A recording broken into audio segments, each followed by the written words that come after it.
Hello, crafty friends. This is Anya General with Ink, Paper, Scissors.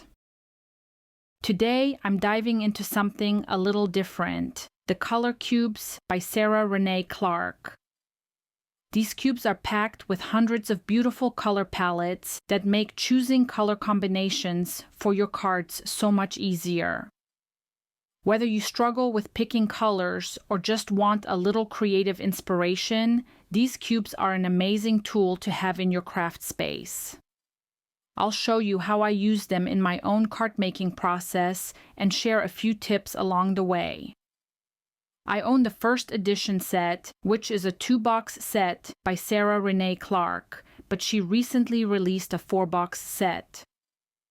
So just know that there are 2 different sets out on the market at this time. I am sure that won't forever be the case, so if you want the older set, you may want to grab it soon. I will link it below for you. Before we dive into the color combos, let's take a quick look at what's inside the first edition color cube. Each cube holds 250 color cards, and every card is numbered with an index number. On the front, you'll find a main image that shows how the colors work together, and on the back are the hex codes, color names, and shade variations for each color. The cards themselves are nice and sturdy and a really great size to work with. Before we dive into the products I will be using today, as always, I've listed all of the supplies I'm using today down below in the video description and on my visual supply list, so you can easily find everything in one place. If you're new here, I'd love for you to subscribe and join our crafty community. Don't forget to give this video a thumbs up if you find it helpful. It really helps my channel grow and lets me know you enjoyed this kind of content. And if you haven't already, make sure to join my Facebook group and subscribe to my blog so you get notified with all my projects. Now, let's take a look at some of the products I'll be using today. Hero Arts just released their November My Monthly Hero Studio kit, and it's absolutely packed with fun and creative products this month. Inside the kit, you'll find 2 stamp sets, one of which includes a coordinating die, along with 2 standalone die sets, cardstock in 10 different colors, and the Hero Arts wax jar in gold. It's a really generous kit with so many options for card making and crafting projects. The stencil of the month is another standout item. It features a bookshelf design complete with rows of books, perfect for any reader. I believe there are 5 layering stencils in this set, and you'll see me use it later in the video. Next up is the die set of the month, which I'll also be featuring.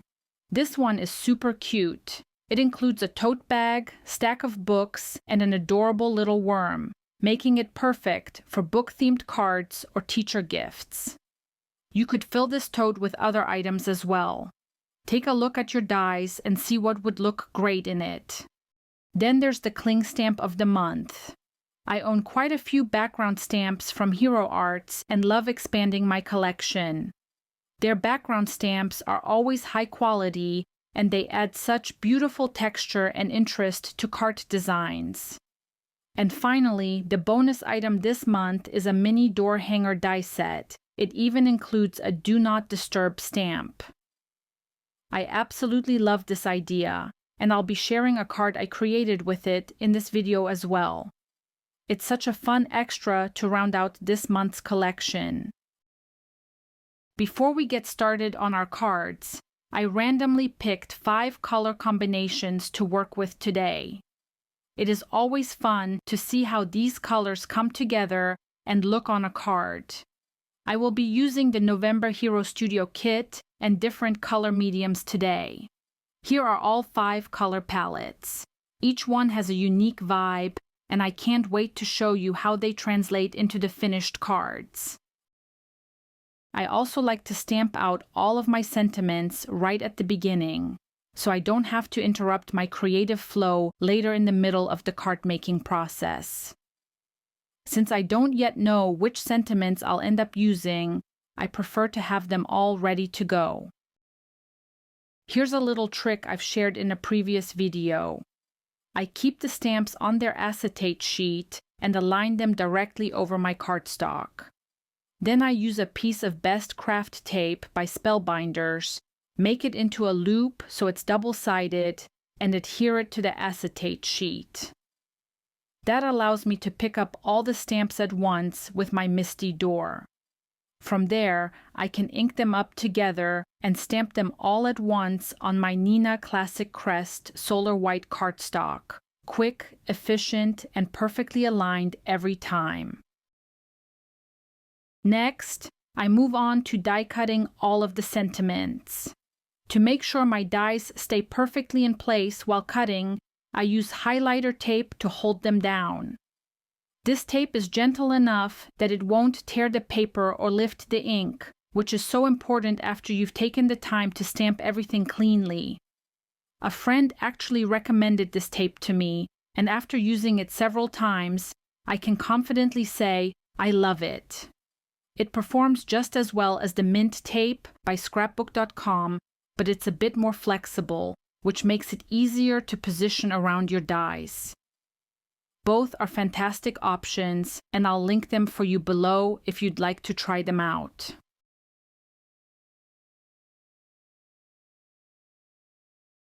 Now, let's jump right into the cards. For the first card, I'm starting by pulling out all of my ink swatches. I have inks from several different companies, including Altenew, Catherine Pooler, Gina K Designs, Pink Fresh Studio, Tim Holtz, and Lisa Horton.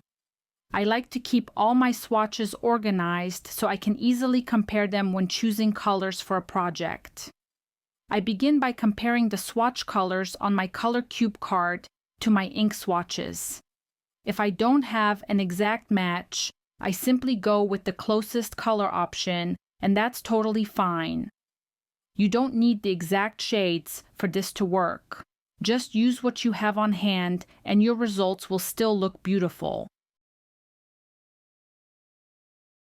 For today's first card, I'm working with Color Cube card number 109, and I've pulled out the following inks: Misty, Moor, Green Opal, and Heartbeat by Altenew, Twilight and Flame by Catherine Pooler.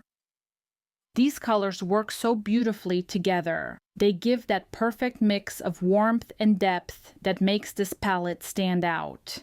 I place my A2 panel along with the first layering stencil onto my Altenew sticky mat to keep the cardstock perfectly in place while I blend. Here's a little tip that can make aligning your layering stencils so much easier. Cut 2 small strips of paper and place them snugly into one corner of your stencil. These act as alignment guides, so when you move on to the next stencil layer, everything stays perfectly lined up every single time. Since I'm using different ink shades for each layer, I make sure to clean my Gina K ink blending brush in between colors. I spray a little rubbing alcohol onto a paper towel and gently rub my brush until there's no color residue left. I prefer rubbing alcohol over water because it dries instantly, letting me move on to the next color without waiting.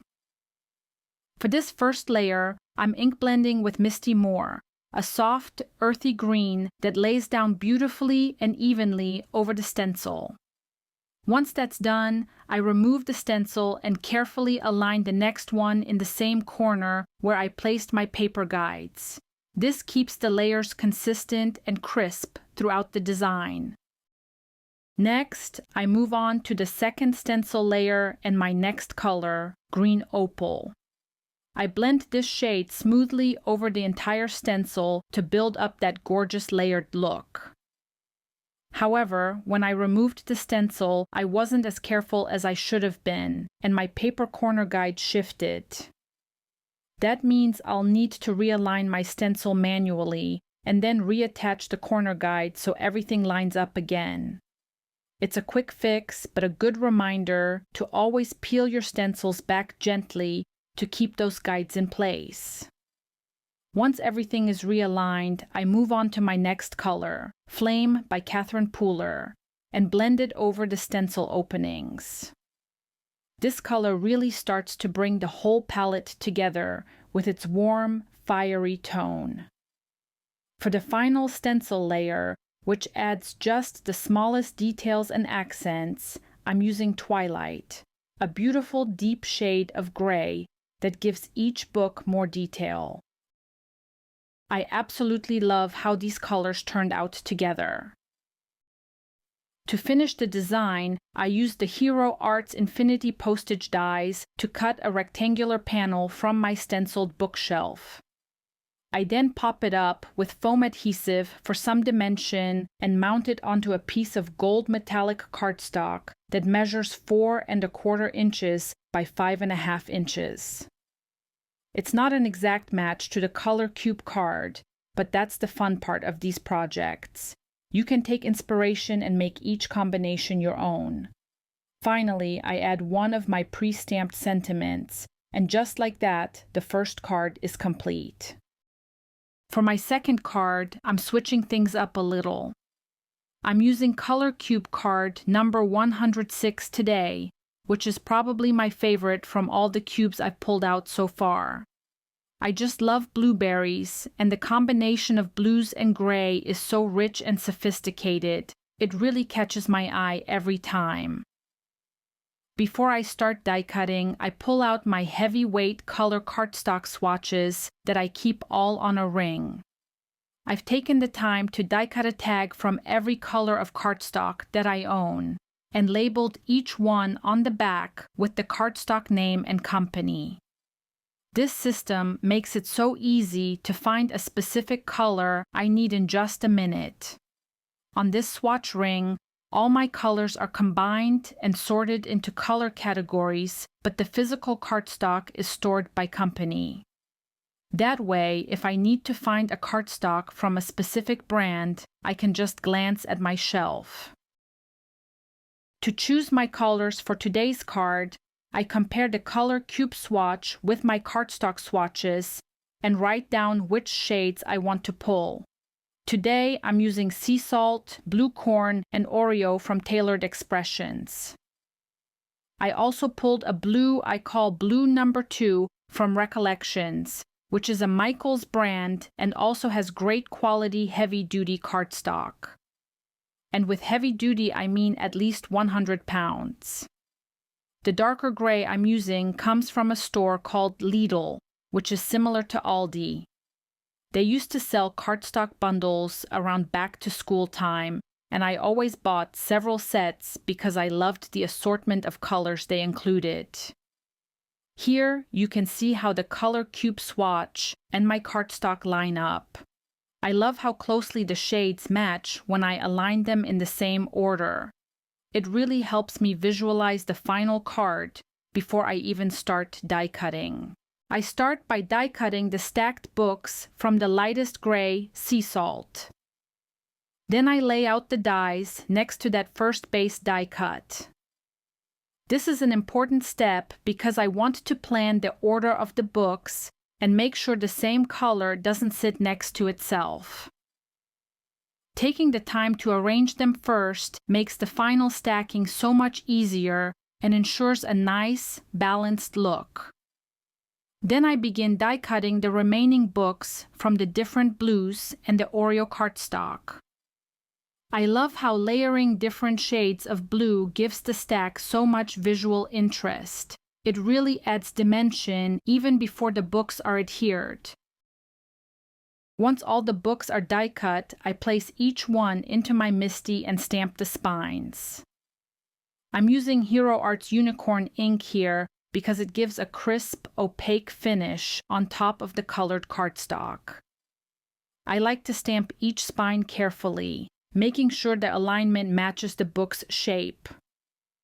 Stamping the spines really adds that extra realistic touch, like each book has its own title or detailing. Next, I start adhering the books onto my Sea Salt stacked book base.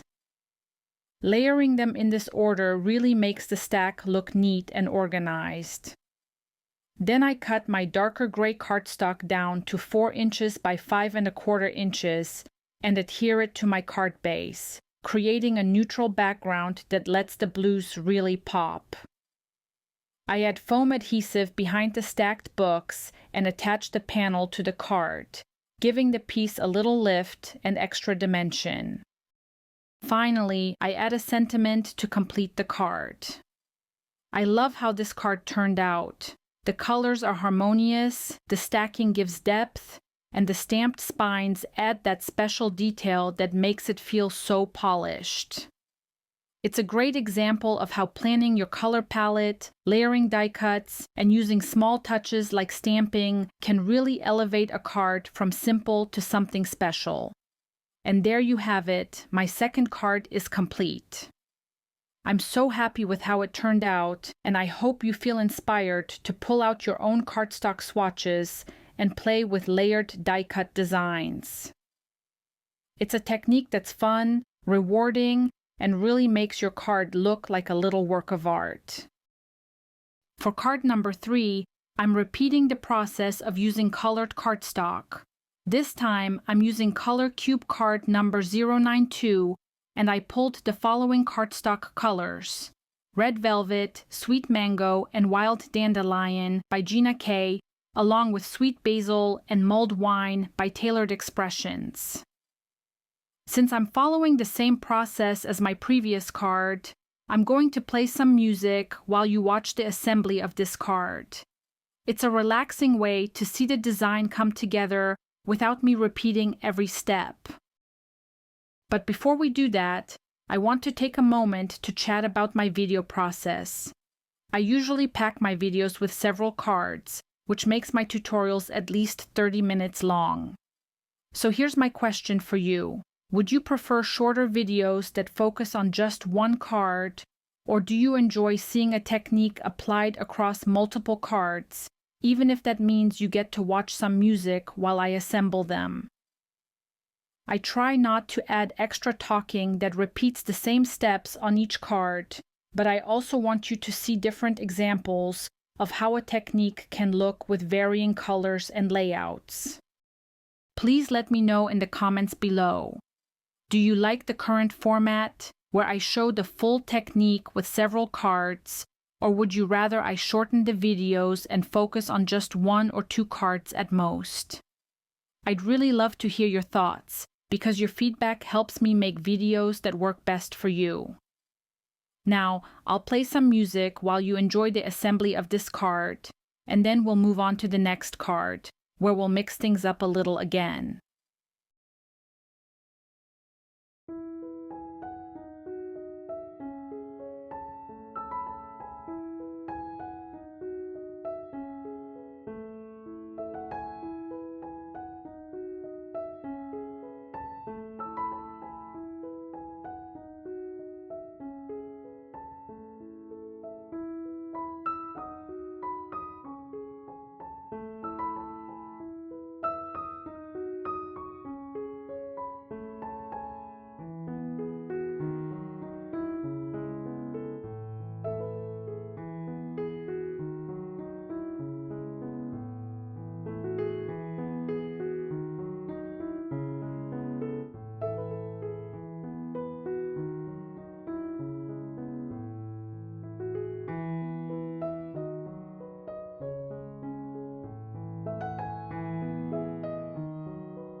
For my fourth card, I'm again comparing my Cube Color card to my ink swatches. This time, I'm using Cube Color card number 184, and I've pulled the following inks: Tranquil by Catherine Pooler, and Lovely Lavender, Medium Orchid, Plum Punch, and Edible Eggplant by Gina K Designs. I love how these purples work together. They're rich, vibrant, and perfect for creating a layered, dimensional look. Next, I move on to the November die set of the month by Hero Arts. I die cut all of the pieces out of white cardstock, specifically Neenah Classic Crest Solar White. You can use any white cardstock you have, but it's important to use the same type of cardstock for your swatches as you're using for your project. This ensures the colors match accurately and you get the results you expect. For this card, I'm ink blending the inks over my die cuts. This step does require a little pre-planning, deciding which colors will go on which die cuts, and thinking about how the pieces will be positioned next to each other on the card. Once I've planned it out, I start blending the colors. For example, I blend Edible Eggplant over the word hello and then adhere it over the tote bag die cut.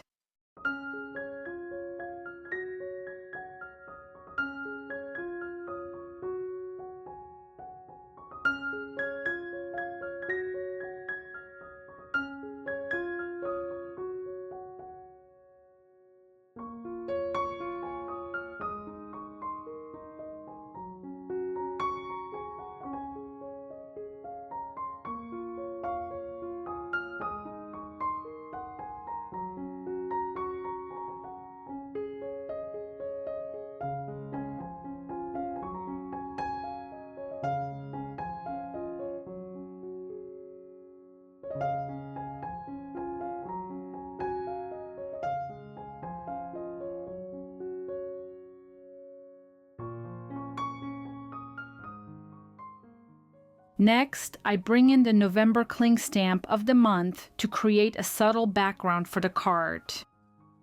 I stamp it using Tranquil by Catherine Pooler, which ties in beautifully with the colors of my die cuts and keeps the background soft but interesting.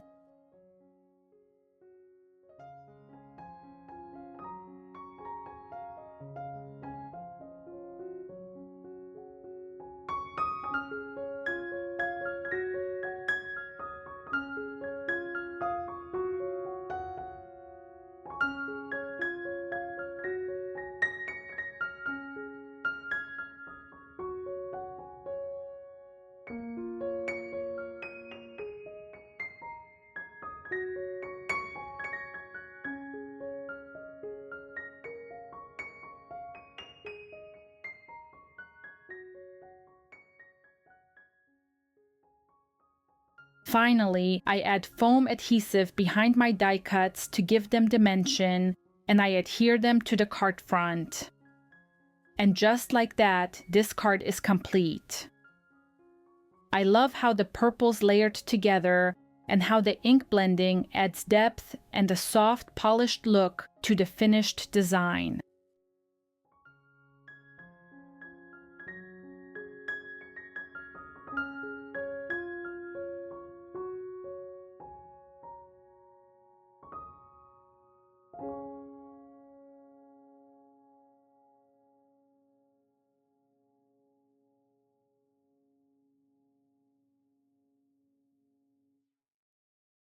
For the fifth and final card, I'm using November's Cling Stamp of the Month along with the bonus coordinating set, which is just so cute. I start by stamping my background with Pink Crystal ink by Altenew.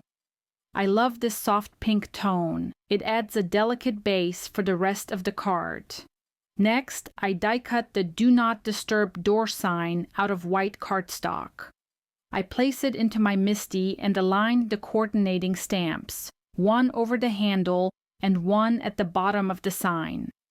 I stamp both using Memento Tuxedo Black ink, which is perfect for coloring with alcohol markers. Then I bring in my Ohuhu markers and my hex chart. For this card, I'm using Color Cube card number 185, and I align the color cube swatches with my hex chart to find the closest matching marker shades. This is such a fun step because it shows how versatile these color cubes are. You can use them with any medium you already own, whether it's alcohol markers, colored pencils, or watercolors. Once I've picked out all my marker colors, I start coloring in the flowers and leaves on my stamped image.